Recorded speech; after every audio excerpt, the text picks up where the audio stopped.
मैं माँ बहन नहीं करता हूँ, मैं माँ बहनों की इज्जत करता हूँ। अबे बहुत बोल दिए बे, बहुत ज्यादा। सबका बदला लेकर है पवन भैया का फैजल। लेकिन करारा जवाब मिलेगा। रुक जाओ, थोड़ा सबर रखो। तुम्हारे तरफ से अगर इतना आया तो मेरी तरफ से सिर्फ इतना आएगा, लेकिन वो इतने में इतने का पटाखा होगा बेटा। थोड़ा इंतजार कर। तेरे से लड़ूंगा मैं। ये गाली वाली ये तेरा होगा, ये मेरा ऐसा केस ही नहीं है। तुझे मैं जुबान से प्यार से तेरी ऐसी इज्जत उतारूंगा ना, तू खाली बता देना मुझे। एक बाप का नहीं, अगर मैंने तुझे तेरे साथ ये काम नहीं किया तो। बाकी तेरे लिए वीडियो बनाऊंगा, तू रुक जा थोड़ा। सबर। करारा जवाब मिलेगा।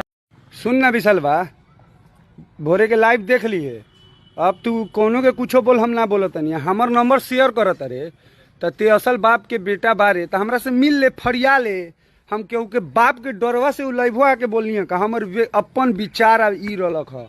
तोरा ऐसा भड़ुआ से डराम रे, सार लागल सार। आज से पवन सिंह भाई हो गलन, तो तू तो सार बारे तो सारे नु कहे, तो ये सार तोरा जब फरियावे के मन होए, जब तोरा मन होए, तो का लड़का वाला नंबर शेयर करके ये कर लीजिए, मिलूंगा। हमार मान मलिका महेश पांडे ना है, समझा दे। तनी हमारा पर बात आ गई तो रामायण सुने ला बेचैन मत हो। आजे कसम खैनी, आजे तू गाड़ी सुने ला बेचैन बड़े। तोहर नंबर हमरा ना मिल सकता, प्रधानमंत्री के बेटा बड़े।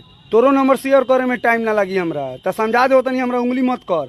हमरा लंग फोन होता, तू हमर नंबर शेयर कर तारे, मिलूंगा। देखो तनी तोहर पैदाइश अगर सही होई तो तू 5 दिन के अंदर मिल के दिखाओ, हम मान जाए तोरा से। और डायरेक्ट मिलिए हम, तू अपन बाबू दादा लोग के सपोर्ट मत लिए। क्लियर, याद रखिए। तेरा होगा ये, मेरा ऐसा केस ही नहीं है।